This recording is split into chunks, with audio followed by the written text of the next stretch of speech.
In a recent USPSA rule change, the board allowed the use of weapon-mounted lights in both production and carry optics division. Now, I have some experience shooting with weapon-mounted lights. I actually did a video about this about a year ago, talking about how the reason TAC Timmies like the weapon-mounted lights on their guns is because they're basically glorified frame weights, so when they do the standard drills, they can look cooler because this does help you return the gun to zero and it helps it settle out of recoil faster. And the popular weapon-mounted lights only weigh about 4 ounces, but that 4 ounces is certainly enough to affect the characteristics of the gun and recoil. But LOK Grips said hold my beer, and they came out with this monstrosity. It is a brass frame weight with a very small LED light in it that fulfills the requirement to be a weapon-mounted light as far as USPSA is concerned.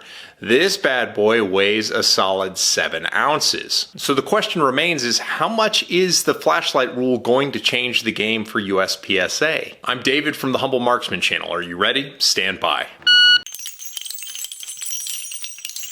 Welcome back to the channel. Today we're going to be looking at the effect of weapon-mounted lights on popular carry optics and production guns. Now, if you're not familiar with some of my other videos on this, I've tested this a couple times already.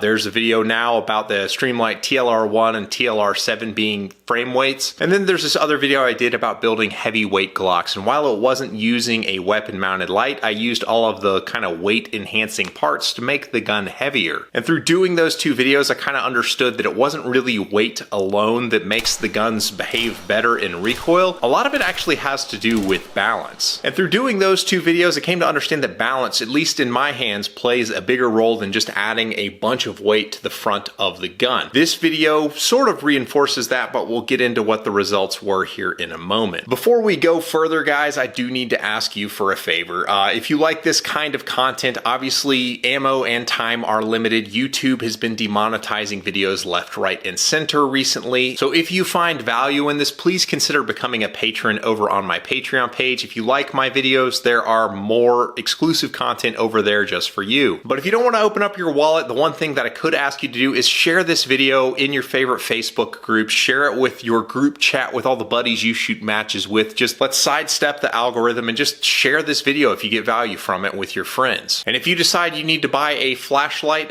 you decide the TLR1 is the one for you, I've got links in the description. They are affiliate links and it gives me a little bit of a kickback at no additional cost to you. And if you want a brass monstrosity, LOKGrips.com has these on offer, as well as I think the Ben Steger Pro Shop. In order to test this, I basically took out 3 guns that I think represent more or less a wide variety of the guns commonly used in competition shooting. Most of the video is going to be dealing with the effects on the Shadow 2, and that's because the Shadow 2 and guns like it, like the Tanfos, are the undisputed champions of the two divisions. Most people are shooting these guns.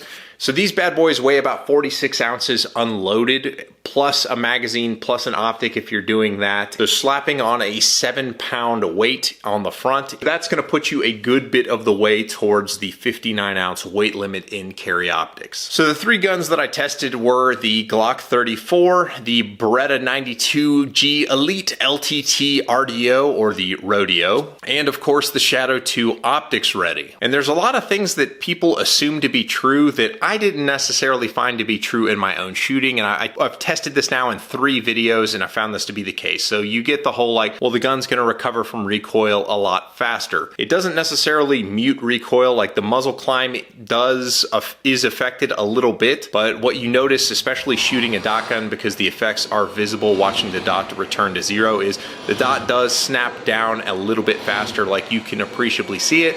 And when you're swinging the gun onto target, you can watch kind of the gyration of the gun sliding onto the target slow down a little bit faster. Like, it is visually perceptible. Whether or not it's exploitable, I can't say. And the other side of it that people say you give up is on transition and gun handling. Now, I am not a typical guy. I am 6'5", about 235, and I'm reasonably strong, in reasonably good shape. I didn't have any issues swinging the gun around. On the timer, my transition times were identical. It didn't really matter. In fact, for me, the heavier guns were a little bit easier for me to steady out on the target and get a good sight picture than the lighter weight configurations. But the one thing that probably nobody nobody mentions about the effect of adding a bunch of weight to your gun, I mean, this is basically half a pound of brass you'd be throwing on the front of your gun, is that you have to carry these things around with you in your holster at the match all day during the heat of summer and early fall. When you're 8 hours into a long day on the range, I gotta believe that having that extra half pound is going to fatigue you and take it out. So whether or not it is an advantage while the clock is running, it is also something you're going to have to manage in your match day management,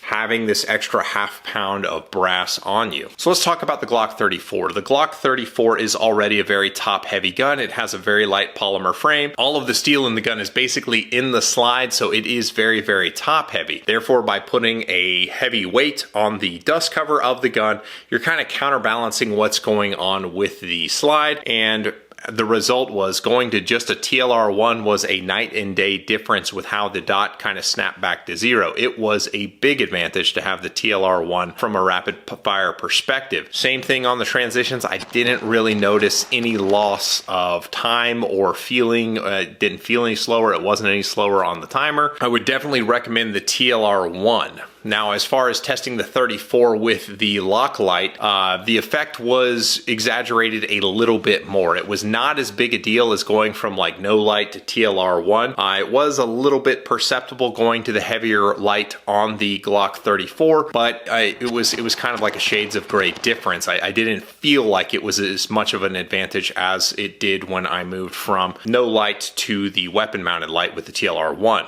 Obviously, the downside with a light like this is that holster support becomes an issue. There's already some shells out there for TLR1s. If you needed to pick up a holster for this light, so far I think you've got two options. Red Hill Tactical and GX Products are going to be making holsters for this light. So out of the Glock 34 configuration, I would say that the TLR1 would honestly be my pick, just because it's not quite as heavy, it's not quite as much weight, but the effect was noticeably better. So if I were shooting a Glock 34, a Canik TP9 SFX, or any of the other plastic guns, I would entertain checking out a $130 TLR1. Moving on to the Rodeo. Now, the Rodeo is interesting. Like I said, we're going to be spending most of our time talking about the Shadow 2 because, let's face it, that's what you're here to see. But the Beretta has sort of a unique action. Everything else has a Browning tilt lock action, whereas the Beretta has a falling locking block style action. The Beretta also has a skeletonized slide, so all of the weight in the slide is at the back where the optic sits. The front of the slide is basically barren,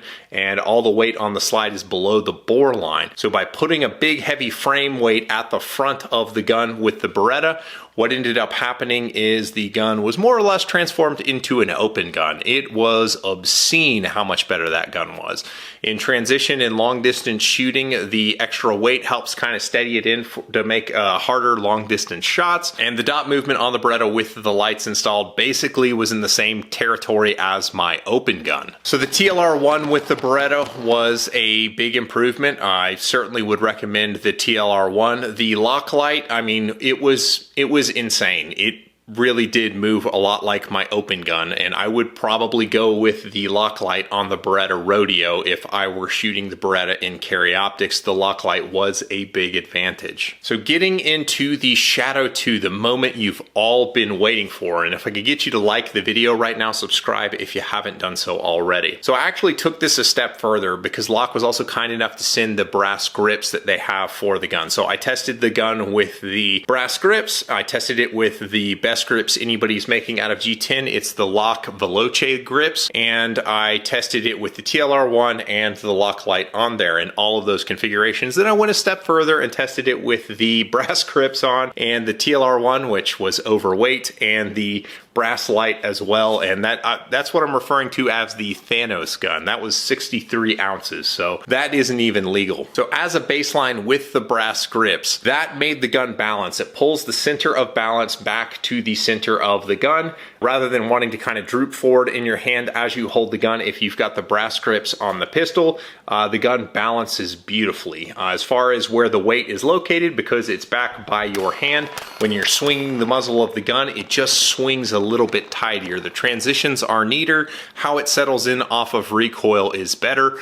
For the Shadow 2, I'll just let the cat out of the bag. If you made me pick how to set the gun up, it would be with the LOK brass grips and no weapon mounted light, because the balance is basically perfect. The gun is already heavy enough, and having the extra weight didn't change the gun's characteristics that much. I will say in the super illegal configuration with the brass light and the brass grips, it behaved about like the LTT with the brass light on it. So switching to the G10 grips and shooting it as a basic Shadow, I mean, the experience of shooting a Shadow 2 is already pretty great, but switching it to the TLR1 did improve kind of how it went. It became a super muzzle heavy gun, very much how I have it set up. The balance is totally off. Switching to the brass light on the gun, it was about as good as it was with the brass grips, almost. All right, here we go.